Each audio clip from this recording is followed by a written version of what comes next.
Hey, coaches. Today we're going to talk about pediatric ACL and overuse injuries. We see this a little bit in triathlon. We see it cross over to other sports. I also coach lacrosse, but today we're going to talk about this in the context mainly of triathlon. Both of these topics with NATA kind of overlap, and so I thought it would be topical to cover both of them. 52% of injuries presented at a particular sports medicine center were overuse injuries. Females had a higher rate at 63% versus 40%. Males are 10 times higher, and females 3.6% or times higher for overuse injuries. But the one that's really interesting here is athletes with ACL injuries retire at a higher rate than their peers without. So we know that injury it can be traumatic and will impact athletes' sports careers. When you look at the statistics here, females 62.5% overuse injuries, only 37.5 traumatic injury, right? So traumatic force, where males are much less on the overuse, but much higher on the traumatic injury. And then you can see here that the females are much lower on the upper extremity, and then but much higher on the lower extremity. And a lot of that is that the females are at risk of actually ACL injuries more than their male counterparts. As we move forward, some of the prevention techniques that NATA talks about is improved surveillance, thorough identification of the risk factors, thorough PPE, proper supervision and education, sports alterations, improved training and conditioning, and of course, delayed specialization. When we talk about surveillance, one of the things that we really need to understand is the data around this and how prevalent injuries are, how often they occur, and really the long-term impact. We talked earlier about athletes that retire because of ACL injuries, and one source showed 20 million lost days of school due to youth athletic injuries. Increased funding and support, obviously, administrators play a huge part in this. Further participation in surveillance by stakeholders, and I listed here parents, coaches, administrators, athletic. It's not just healthcare providers, and I think that's maybe a bit of a misnomer out there that, oh, well, my doctor will know or the athletic trainer will know. And then, of course, continued development of resources, training, and improved surveillance. So educating parents, coaches, administrators on signs and symptoms of overuse training. When does an ACL injury typically occur? Most are non-contact.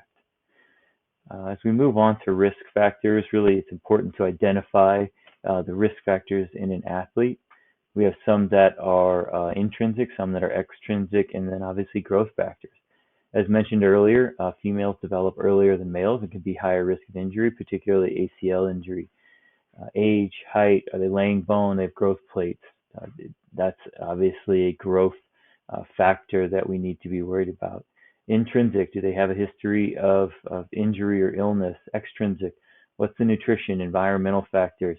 In triathlon in particular, it tends to be very, very linear, right? So when we're working in linear and then we decide to switch to lateral, that can have an increased risk because we may not have the strength or the muscle memory to kind of compensate for that. Shoulder injuries in swimmers, obviously impingements, very, very common. PPE, this is not the PPE that we've come to know and love over the last 2 years, personal protective equipment, but it is pre-participation physical examination. A couple of things in this, the screening process needs to include all of these factors. I won't go through them line by line, but can they participate in this specific sport? It's one thing to have a physical, but can they participate in this particular sport? Are there factors that they might be able to participate over here, but maybe not over here? Maybe an athlete can run cross country, but for some reason they can't play lacrosse. Proper supervision and education. This is where us as coaches come in, but not just us as coaches, all the stakeholders involved. Um, Always supervised by adults. I think that kind of goes without saying. And here's where we come in. Coaches being certified and credentialed, and that's why we're all here and doing our part to become better coaches.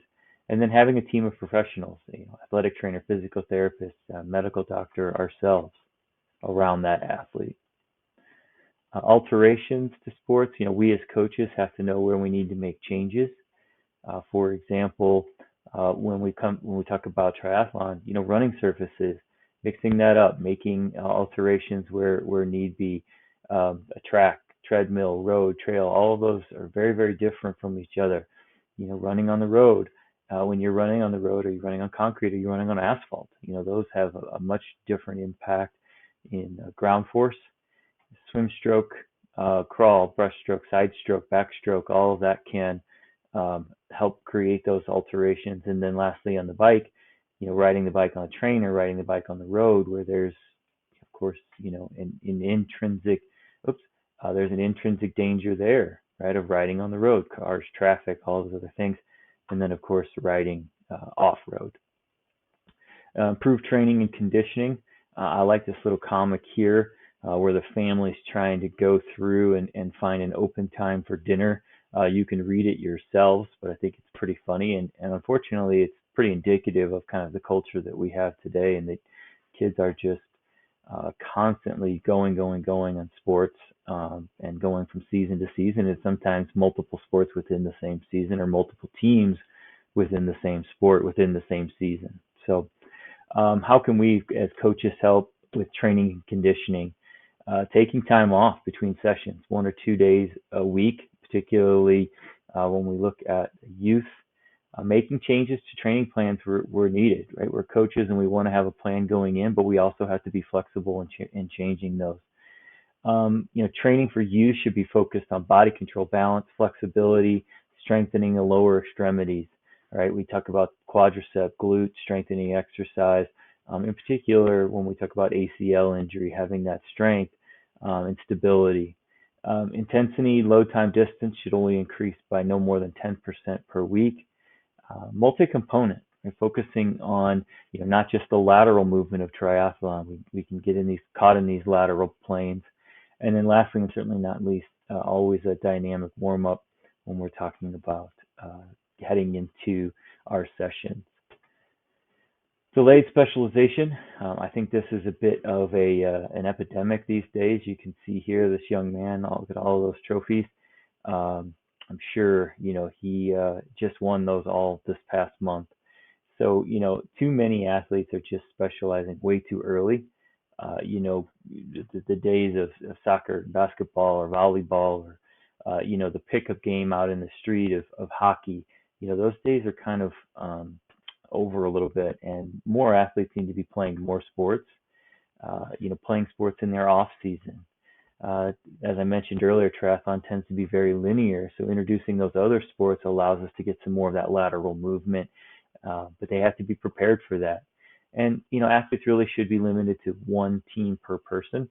For example, if you have an athlete that is on their school team, their school cross-country team, track team, then going to their club track team, or their a club team, really should be limited, in particular if they're competing or practicing more than 5 days a week. Here's some works cited, and I look forward to seeing you all online. Thanks, coaches.